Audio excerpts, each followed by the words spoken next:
I always knew Nathan resented me. Growing up, he was the golden child of the family. Straight A's, perfect SAT scores, acceptance to all the top colleges.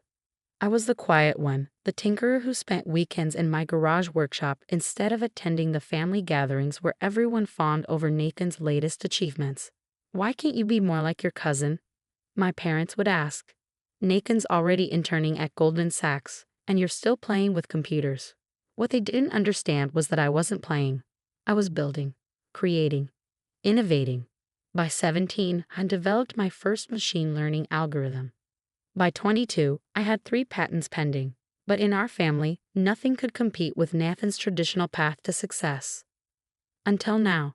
The email from the patent office sat open on my laptop, confirming that my latest innovation, a revolutionary AI-driven security system, was officially protected.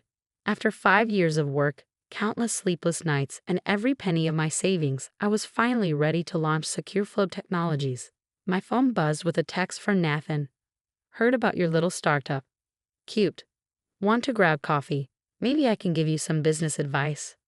I stared at the message, my finger hovering over the delete button. Nathan had been working at a major tech investment firm for the past 3 years, and he never missed an opportunity to remind everyone of his expertise in the industry. But maybe this was his way of extending an olive branch. Against my better judgment, I agreed to meet. The coffee shop was crowded when I arrived, but I spotted Nathan immediately. He always dressed like he'd stepped out of a business magazine. Perfect suit, perfect hair, perfect smile that never quite reached his eyes. "Alex," he stood up, gesturing expansively. "Look at you, all grown up and starting a company. Dad mentioned something about security software." I slid into the chair across from him, clutching my laptop bag protectively. "It's a bit more than that. SecureFlow is an AI-driven system that can predict and prevent security breaches before they happen. The algorithm learns from—" Yes, he cut me off, waving his hand dismissively. "Very interesting. But Alex, be realistic. The security software market is dominated by major players. What makes you think a small startup could compete?" I pulled out my laptop, turning it to show him the prototype interface. "Because none of them have this. Look at the response time, the learning capability, the way it adapts to new threats in real time." For a moment, something flashed across Nathan's face: surprise, interest, before his expression settled back into its usual condescending smile. "Impressive for a hobby project," he said, taking a sip of his coffee. "But scaling something like this would take serious capital. Have you even thought about funding, market strategy, distribution channels?" "Actually, yes. I pulled out my business plan, the one I'd spent months perfecting. I've already had preliminary discussions with several venture capital firms. The early feedback has been very positive." Nathan's smile tightened slightly. "Oh, anyone I might know?" Quantum Ventures expressed interest, and Innovation Partners. Innovation Partners. Nathan sat up straighter. "Marshall Davis's firm?" I nodded, trying not to show my satisfaction at his reaction. Marshall Davis was a legend in the tech investment world, and though Nathan didn't know it yet, he was scheduled to see my full presentation next week. "Look, Alex," Nathan leaned forward, his voice taking on what he probably thought was a kindly tone. "Why don't you let me help? My firm specializes in emerging tech. We could acquire SecureFlow, develop it properly. You'd get a nice payout, maybe a consulting position." "I'm not looking to sell," I said firmly. "This is my company, my vision." "Don't be naive," he scoffed. "You really think you can run a tech company? You don't have the experience, the connections."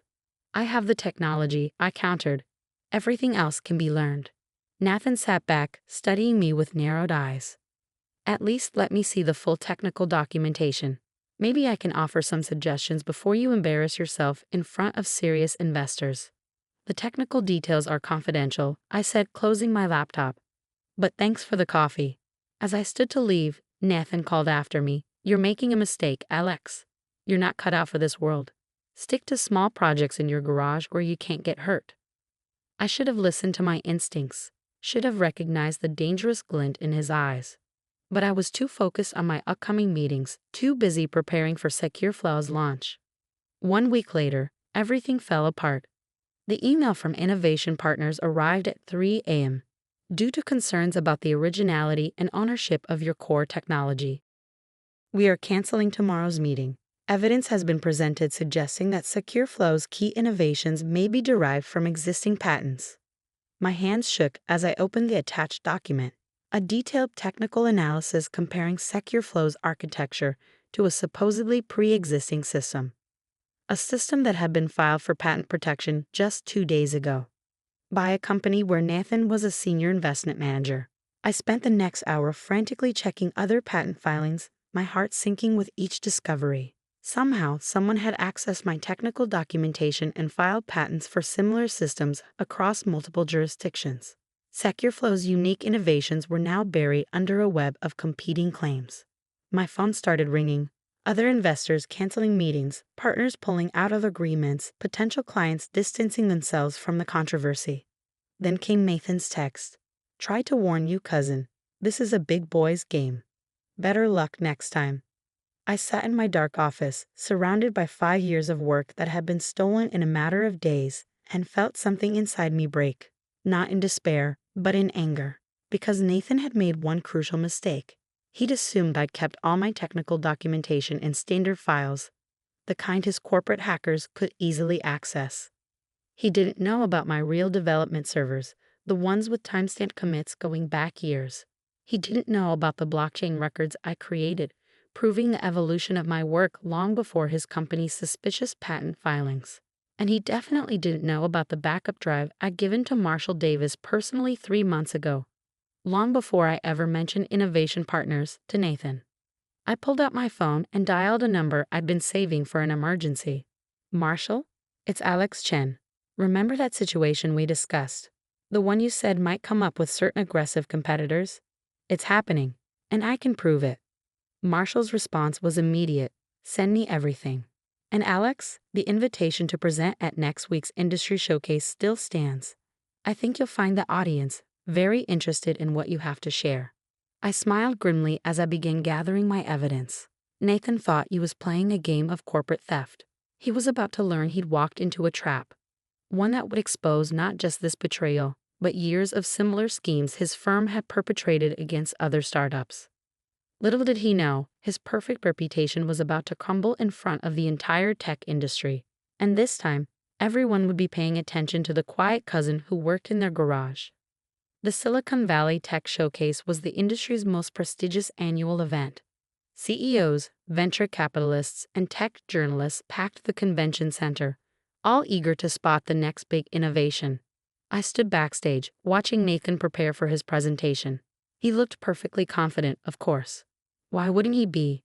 He thought he'd stolen my technology, buried my startup under fraudulent patent claims, and was about to present his company's groundbreaking security system to the tech world's elite. What he didn't know was that Marshall Davis had spent the past week building an airtight case against him and his firm. Every stolen innovation, every buried startup, every scheme they used to rob entrepreneurs of their work, all documented and verified. My phone buzzed with a text from Marshall. "Ready when you are. Legal team standing by." I took a deep breath, thinking about all the times Nathan had belittled my work, all the family gatherings where he dismissed my achievements. This wasn't just about revenge. This was about justice, not just for me, but for every innovator his firm had crushed. Nathan stepped onto the stage to enthusiastic applause. The giant screens behind him lit up with his company's logo as he launched into his well-rehearsed pitch. "Ladies and gentlemen," he began, smooth as ever, "today we're unveiling a revolutionary advancement in cybersecurity. Our AI-driven system can predict and prevent security breaches before they happen." I watched the audience lean forward, captivated by his presentation. Nathan had always been good at this part, the show, the performance, the perfect corporate pitch. "The core of our innovation lies in our proprietary machine learning algorithm," he continued, bringing up technical diagrams that I knew intimately, because I created them. "Our team has developed a unique approach to threat detection." That was my cue. I stepped out from behind the curtain, laptop in hand. "Interesting algorithm," I said, my voice carrying clearly through the auditorium. "Would you mind explaining how the neural network architecture handles adaptive threat response?" Nathan's perfect smile faltered for just a moment. "That's proprietary information." "Really? I connected my laptop to the presentation system, and new windows appeared on the giant screens. Because I can explain it perfectly. After all, I wrote it. The audience murmured as my development logs appeared. Years of work, thousands of commits, all timestamped and blockchain verified. You see, I continued, advancing through the displays. What's fascinating about this proprietary system is that its entire development history exists on my servers. Every iteration, every improvement, every breakthrough, all documented years before your company's suspicious patent filings last week. Nathan's face had gone pale. Alex, this isn't the place. Oh, I think this is exactly the place. I turned to the audience. My name is Alex Chen. That revolutionary security system, it's called Secure Flow. It's my creation, developed over 5 years, with 3 legitimate patents granted last month. What you're seeing today is corporate theft on a massive scale. The room erupted in chaos. Journalists were furiously taking notes, investors were whispering among themselves, and security personnel were moving toward the stage. But I wasn't done. Marshall? I called out, would you like to share what your investigation uncovered? Marshall Davis stood up in the front row. My firm has documented 17 similar cases in the past 3 years. Promising startups approached by Nathan's firm, their intellectual property mysteriously appearing in competitor patents days later. A pattern of systematic theft that ends today. Nathan lunged for the microphone. These are baseless accusations. We have legal documentation. Fraudulent documentation. I cut in, bringing up more displays. Would you like to explain why your patent applications contain direct copies of my source code comments, including the Star Wars references I used to label my functions? A ripple of laughter went through the crowd. Nathan's face had moved from pale to ashen. Or perhaps, I continued, you'd like to explain this email chain from last week, where you instructed your tech team to scrub the metadata from stolen files? The same email chain you accidentally sent to my cloud backup address because it was listed in the copy documentation. You're making a huge mistake, Nathan hissed. But his perfect composure had cracked completely. Our lawyers will already be quite busy, Marshall interrupted, standing up. The SEC has been notified and the Patent Office is reviewing all applications from your firm for the past 5 years. But please continue threatening your cousin. I'm sure that will help your case. Security had reached the stage now, but they weren't approaching me. Instead, they moved toward Nathan as several official-looking individuals entered the auditorium. Mr. Reynolds? One of them called out. SEC Enforcement Division. We need you to come with us. What happened next would be talked about in tech circles for years. Nathan, the perfect corporate success story, having a complete meltdown on stage, screaming about family loyalty, about how I'd always been jealous of his success, about how someone like me didn't deserve to succeed in his industry. I gave you a chance, he shouted as security led him away. I offered to buy you out. You could have walked away with something, but now you'll have nothing. Our family will never forgive you for this. I stepped up to the microphone one last time. Actually, Nathan, I'm walking away with everything. My company, my technology, my integrity. And our family? I pulled up one final email on the screen, a group message from our relatives, expressing their horror at discovering Nathan's schemes. They're learning the truth about both of us. The aftermath was both better and worse than I'd expected. Nathan's firm imploded as investigations revealed the full scope of their intellectual property theft. Several executives faced criminal charges, and dozens of startups came forward with similar stories of betrayal. SecureFlow's legitimate patents were confirmed, and the technology was recognized as genuinely innovative. Investment offers poured in, but I chose to partner with Marshall's firm, maintaining control while gaining the support I needed to grow. The family fallout was intense. Nathan's parents refused to speak to anyone for months. My parents, finally confronted with evidence they couldn't ignore, struggled to reconcile their image of their perfect nephew with the reality of his actions. But others surprised me. Cousins I'd barely spoken to reach out to apologize for years of dismissing my work. Aunts and uncles who'd always praised Nathan's corporate success now asked about my technology with genuine interest. Last week, at the first family gathering I'd attended since the showcase, my Uncle James, Nathan's father, approached me quietly. I owe you an apology, he said, his voice rough. All those years we thought Nathan's path was the only right way to succeed. We never understood what you were building, never took the time to see your brilliance. It's not about brilliance, I told him. It's about integrity, about creating something real instead of stealing from others. He nodded slowly. Nathan lost sight of that somewhere. Got so caught up in appearing successful that he forgot about being worthy of success. That conversation sparked a larger one within the family about values, about different paths to achievement, about supporting each other's genuine efforts instead of just chasing status. Yesterday, I received an unexpected delivery at my office. Now a proper corporate headquarters instead of a garage workshop. It was my old robotics kit from high school, the one I'd used to build my first prototype. The note attached read, "Found this in the attic. Thought it belonged with someone who knows how to build something real. Love, Mom and Dad." I placed it on my desk, next to the framed copy of SecureFlow's legitimate patents and a recent magazine cover featuring our technology. A reminder that success isn't about following someone else's path or meeting others' expectations.